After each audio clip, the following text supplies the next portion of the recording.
Championship Edition RC10. There you go. World Championship RC10 Team Associated.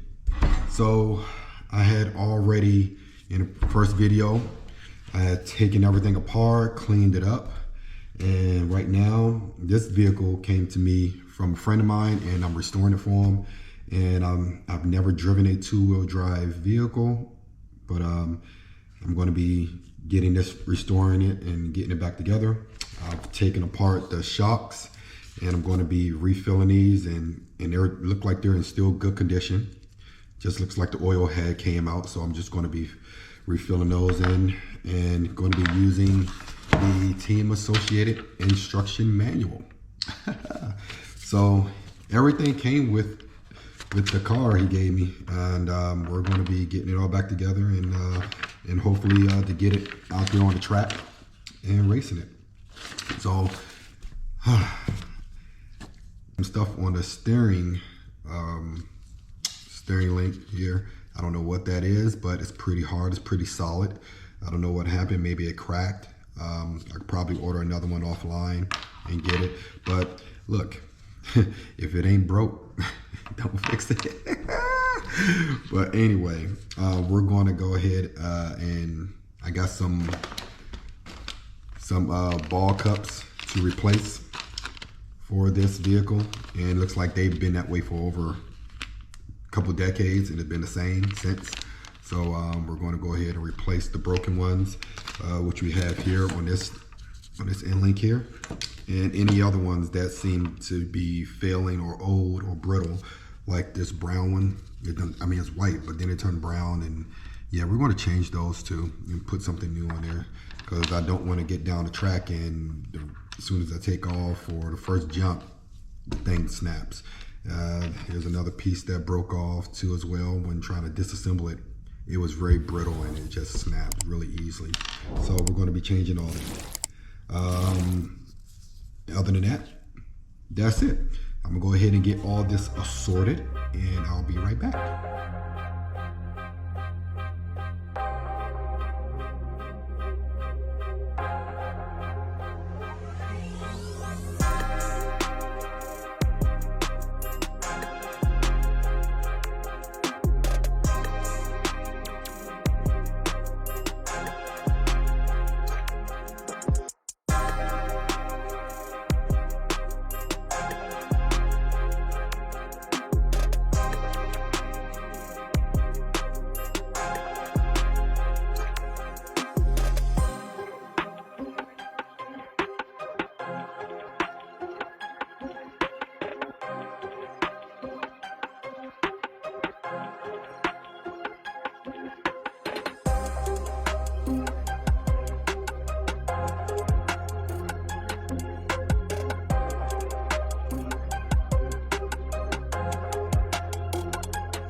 and some J Concepts, some smoothies.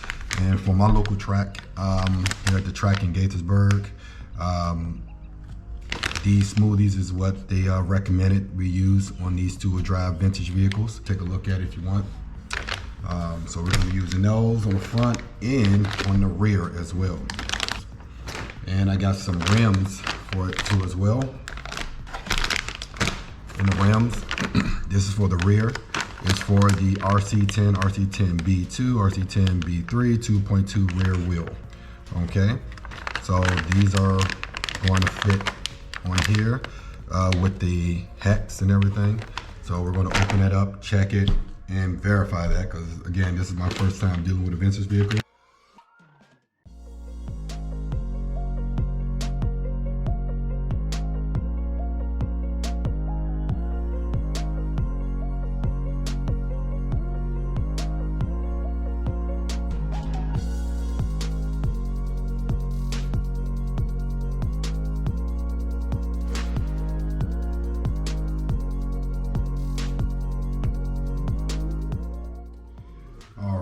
And we're done. Well, we got the tires on and everything looks good.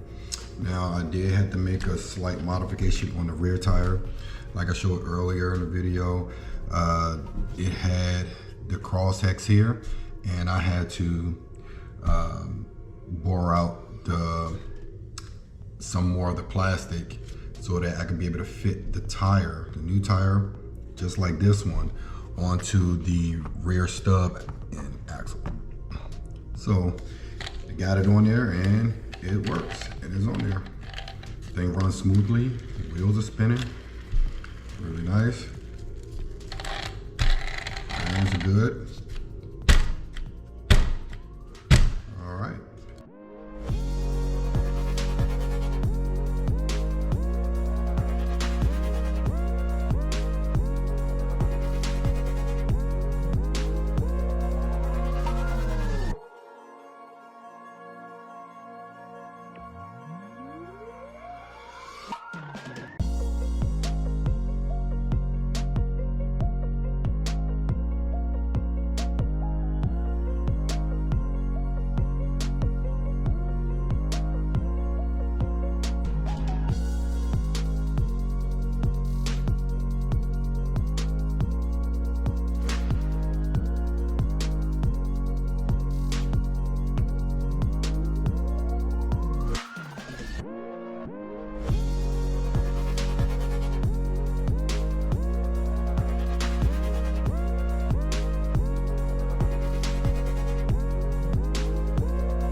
And voila, and there we go.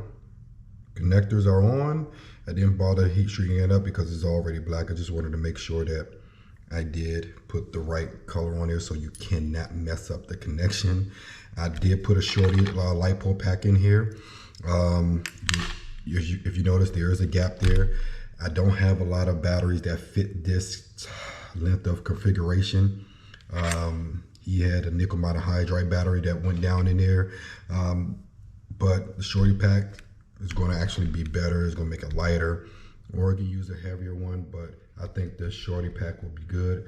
All I got to do is put like a little foam pad or brick up in here to cover that up, to seal that up a little bit, and that will keep this one rattling around. But as far as this connector, I made this little makeshift bracket because his was missing, so I just cut a piece of hard plastic and drill some holes in there, and it is stable. It is locked in there.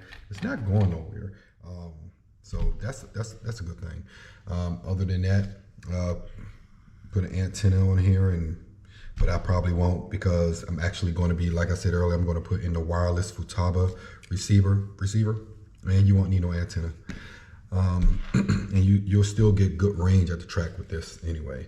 So, but for right now, just for testing purposes, I went ahead and finished soldering the connectors, nice and clean, very nice.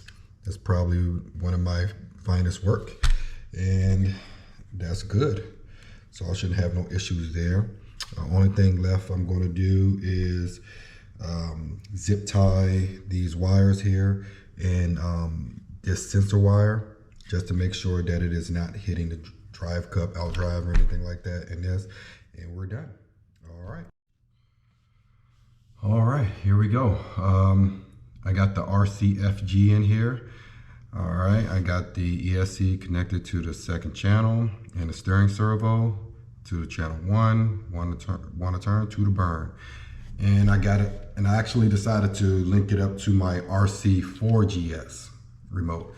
This is their lower end model, base model.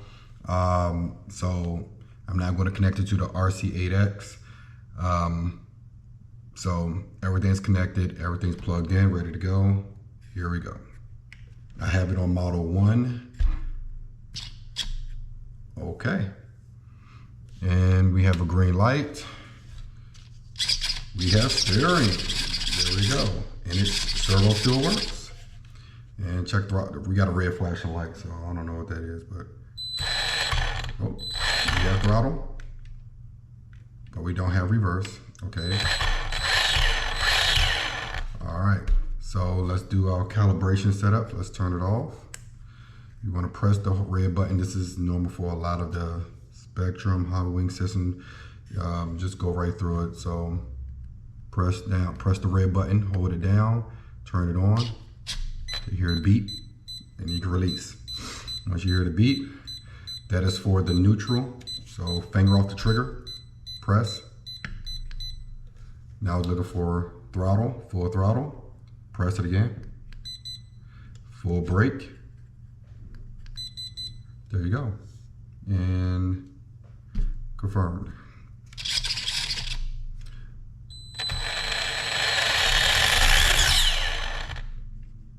And that's it. So this thing has to get programmed for reverse. I think that it's flashing because it's set into like a, a regular standard mode.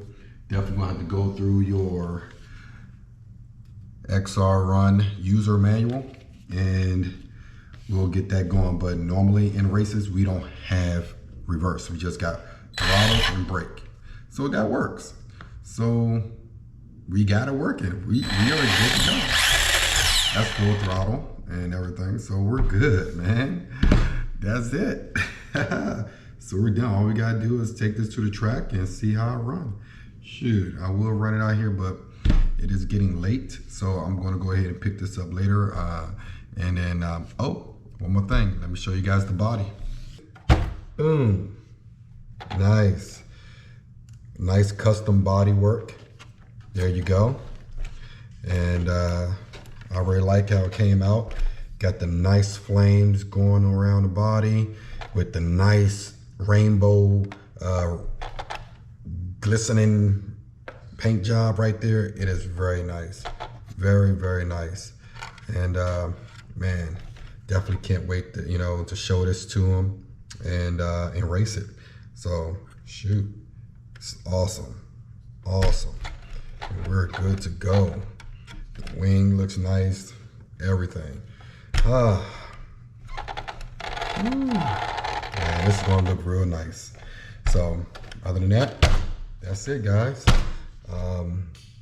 Thank you for following me through this journey on rebuilding and updating this vintage team associated RC10B world championship car. And can't wait to go ahead and try it out. All right, guys, I'll catch you later. See you on the track. Peace.